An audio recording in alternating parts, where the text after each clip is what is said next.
have the patented umbrella poke is the old man incel. We'll call him on the train. They get to the next stop. Everyone scurries off, the people still living, and to safety. We'll get a neat little shot of the carnage on that train ride to finish this off. Pools of blood in every direction, and we see an infected girl smiling, staring up at the light. The actor, Su Zhang Wang, nails this role. He is a very believable sick son of a bitch. He says the most as a punchline. These people are just horny, demented psychos saying crazy shit. The girls turn the corner and a worker begins to shut the door on them. There you go. Much better. Subscribe. A security guard informs her that the ER has been because the president's head blows up, it goes boom, and then they cut back. He just watched the commander-in-chief get Gallagher in 4K. So they talk smack, the crowd starts to get a bit riled up, and we can't agree on shit, can we? Even this douchebag starts to act out, telling Kat to give him back his phone that he let her borrow.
Good morning.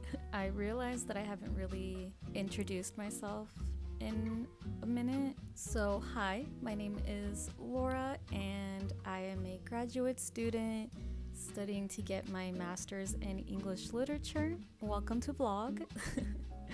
I basically like to make videos about being a grad student who has recently been diagnosed with ADHD, and through this new diagnosis rediscovered my hobbies that I lost due to years of undiagnosed burnout. As you've noticed, I am working on my thesis still. That's basically what all my vlogs have been, just me working on my thesis. And I just turned in one of my smaller assignments that I needed to do to my thesis director. So now, basically from now to October 15th, I'm writing the last bits of my thesis so that after October 15th, I'm basically just editing from there. It feels really, really nice because I can see the end. Basically, I can see it all coming together, all my hard work, everything is just, I'm so close to the finish line, and I am just so relieved and excited and motivated to just keep working because that's how close I am to finishing. I'm just so excited. Hi, Bish.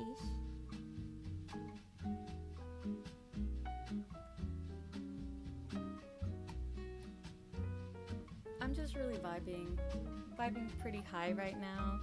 I did art. I painted the other day really stiffly because it's been a while since I've worked with acrylic paint, but I took a Skillshare class and it really helped me get back into the groove and everything like that. And I also worked a little bit on my coloring book, and I just feel so good that I have finally started picking up that hobby again. Like, what really helped me, what really gave me that push was I was watching Shayna Purple Palace here on YouTube, and she said, I have have her quote on a sticky note, but she said, "It's okay to show people you're trying." And that, I kid you not, I kid you not, that actually made me tear up because one of my issues, or one thing that that's really affected by my ADHD is like my need for perfection. And because I'm not good at doing things as soon as I pick it up, that like obviously stops me from doing anything. And like I love art, but I'm just so scared. I was so scared to not do it, I guess. I don't know, but like I just felt so motivated after her most recent vlog, and I just wrote it down just to always look at it whenever I feel like I can't paint anything. And I don't know if I'm gonna show a lot of the stuff that I create. I mean, I'll probably have B-roll of me painting. And yeah, and I remembered why it was so easy why I personally love using acrylic paint. A lot of people hate it because it dries up really fast, but I like it because I work fast. I do need to learn how to slow down to make sure that I could handle or like to work on my skill and everything like that. But since I do work fast, I like the layer buildup. I only took some art classes in high school, so I've never really taken art, like an actual devoted art class that other people have done, so I don't really know the terms to use, but I just vibe with acrylic paint, so that was really fun to work with. I also bought some new gouache paints because my old ones dried up. So I actually want to learn how to master that a little bit better as well. But I'm just really happy that I'm finally doing the thing. I was meditating on life recently, and I realized that I am essentially living the life I manifested, and it feels amazing. You know, they do say to be careful how you word your manifestations, which I feel like this is proof because, I was asking God to help me manifest a life where I don't need to worry about bills, I don't need to worry about work, I don't need to worry about anything that doesn't make me happy, to manifest a life where I'm only focusing on school, on my creativity, and on my passions, and that's basically what I'm doing, you know. I'm living at home, give me more. I'm living at home and I'm only focusing on working on my thesis. The hours that I used to spend on my 9 to 5, I'm using writing my thesis, and also when I'm done working, I start painting. I just started video gaming, or I started playing games. Get beachy. Long story short, I'm thriving. I am living my best life right now. Could it be slightly better? Yes, because I miss having my own space. I'm doing great. I was talking to my therapist that I feel like a part of my inner child is healed, because this space was the room that me and my twin sister shared. This room is the room that me and my twin sister shared when we lived here since we were 18, I think. And we both moved out. We moved out together to our own apartment when we were 26. So we shared a room for 8 years, and coming back and then now having it as like my own space, decorating it with like my own stuff, and then being back with like my parents and everything like that. I don't know, it just healed something within me of like just finally having my own space. I don't know how to word it, but I do know that something shifted in a good way. It is really sad though, because this is the first time that I've been separated from my twin sister, because, you know, we even moved out together. We weren't sharing rooms anymore, but we were roommates. So I'm still kind of adjusting to that, but everything is still pretty great right now. So yeah, I mean, I guess that's a life update. Hello, and welcome to my October TBR list. I have an ambitious stack of books that I want to read for the month of October, and let's get to showing them off. This month of October, I really wanted to focus on dark and spooky books. gothic themes as well. And I have a whole mixture of classic and contemporary books. The first stack that I have is actually vampire themed. The first book I have is A Dowry of Blood by S.T. Gibson. It's been out for a really long time, so I am really late in the game. The other vampire book that I got is Carmilla by Joseph Le Fanu. And this is the first vampire novel that came out that actually inspired Dracula by Bram Stoker. Also one that I've been isolated in a remote mansion in a Central European forest. Laura longs for companionship until a carriage accident brings another woman into her life, the secret and sometimes erratic Carmilla. As Carmilla's actions become more puzzling and volatile, Laura develops bizarre symptoms, and as her health goes into decline, Laura and her father discover something monstrous. The next vampire list book that I have on my list is actually a graphic novel, Garlic and the Vampire by Brie Paulson. Garlic feels as though she's always doing the wrong thing, no matter how much her friend Carrot and kindly witch Agnes encourage her. Garlic just wants to tend her own garden where it's nice and safe. But when the village of vegetable people learns that a bloodthirsty vampire may have moved into the nearby castle, they all agree that despite her fear and self-doubt, Garlic is the obvious choice to confront him. And with everyone counting on her, Garlic reluctantly agrees to face the mysterious vampire. This sounds like it's gonna be so funny. It's so cute. And look at poor Garlic. The next vampire book is actually kinda technically a reread because I have been assigned this book many times for school. However, I have never actually finished this book, and that is Dracula. Dracula by Bram Stoker. I have been assigned this novel so many times in school, and I never seem to finish it because of other assignments and everything. So my goal in life is to finally read it all the way through, cover to cover, and I am taking that challenge on this month.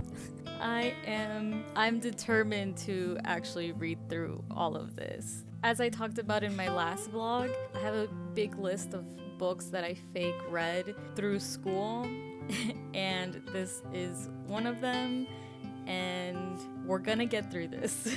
I am going to get through this. And the last book on my vampire list is actually Vampiros of el Norte by Isabel Cañas.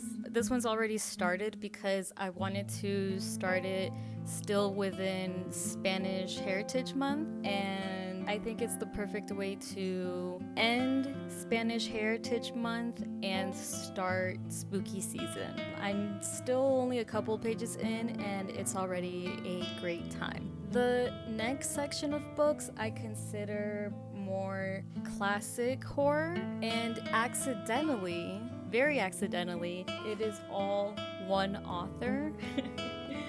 So these next couple books are all works by Shirley Jackson. So in no particular order, the first book that I have by Shirley Jackson is Dark Tales, which is just a collection of some of her short stories. After her short story The Lottery was published in the New Yorker in 1948, Shirley Jackson quickly established a reputation as a master storyteller of horror. In the haunting world of Shirley Jackson, nothing is as it seems, and nowhere is safe from the city streets to the crumbling country pile, and from the small town apartment to the dark woods. There's something sinister in suburbia. This next book is another one of my fake reads, but in my defense, it was one of my classes that ended up falling off due to COVID. So I wasn't the only one that most likely didn't read this as well, and it's Hangsaman by Shirley Jackson, and this one is 17-year-old Natalie Waite longs to escape home for college. Her father is domineering and egotistical writer who keeps a tight rein over Natalie and her long-suffering mother. When Natalie finally does get away, however, college life doesn't bring the happiness she expected. She becomes infatuated with a married professor and feels lost and overwhelmed. Little by little, Natalie is no longer certain of anything, even where reality ends and her dark imagination begins. Chilling and suspenseful, Hangzamen is loosely based on the real-life disappearance of a Bennington College sophomore in 1946. Ooh. And then the next book by Shirley Jackson is We Have Always Lived in the Castle. What I don't like about these editions is that they don't really have a summary. And I forgot to look one up before I started filming this, so I am definitely going into this one blind, but I heard it was really good, so I think I'm in good hands. And the last Shirley Jackson I have, which is another one that I've already known about but just haven't been able to pick up, is The Haunting of Hill House. And I know that this is actually also a Netflix series, so when I'm done reading this book, I actually want to go check that out, which I'll most likely vlog if you guys are interested. 4 seekers have arrived at the rambling pile known as Hill House. Dr. Montague, an occult scholar looking for solid evidence of psychic phenomenon. Theodora, his lovely and light-hearted assistant. Luke, the adventurous future inheritor of the estate, and Eleanor, a friendless, fragile young woman with a dark past. As they begin to cope with chilling, even horrifying occurrences beyond their control or understanding, they cannot possibly know what lies ahead.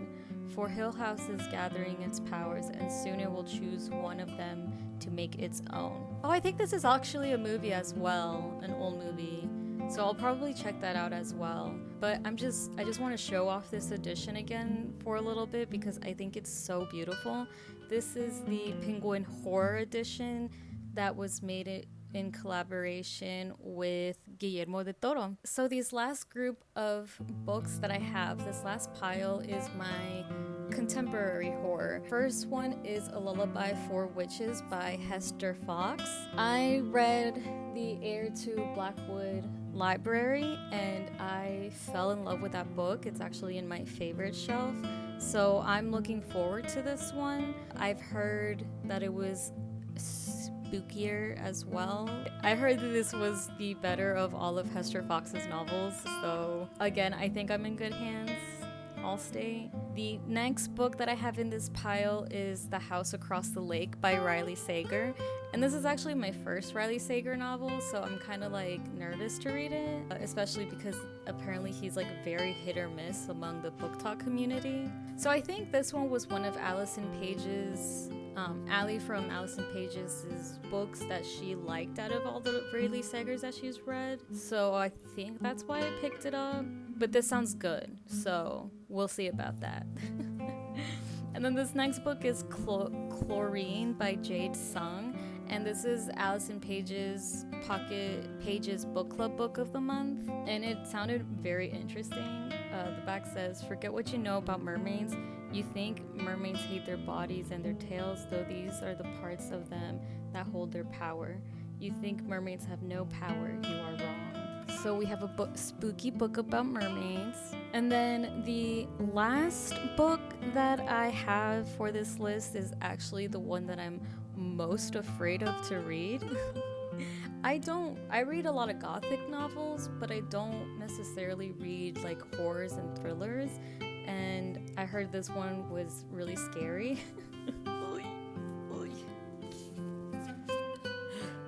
Our Share of Night by Mariana Enriquez. It's about, I guess, the occult and possession and everything. And possession's already not my favorite genre of horror movies as well. I really wanted something to completely take me out of my element as well. You know, face my fear type situation. So that's why I decided to choose this big bad boy. However, I do have her short story collections, The Dangers of Smoking in Bed and The Things We Lost in the Fire, just in case I DNF this one because I am too scared. I am a wimp sometimes, so I have a backup plan, is what I'm saying. As you've noticed, I did break up this long, ambitious list of books in sections because my plan is to have themes for each week. And the first week of October is my vampire week. So the book that I'm actually going to be starting with is Vampiros en el Norte, because as I said, I think it's a great way to end Spanish Heritage Month and begin October. So yeah, if you're interested in Vampire Week and how my reading is going, then I'll see you in the next reading vlog that will hopefully be out next Sunday. I hope you enjoyed this video and I'll see you in the next one. Bye!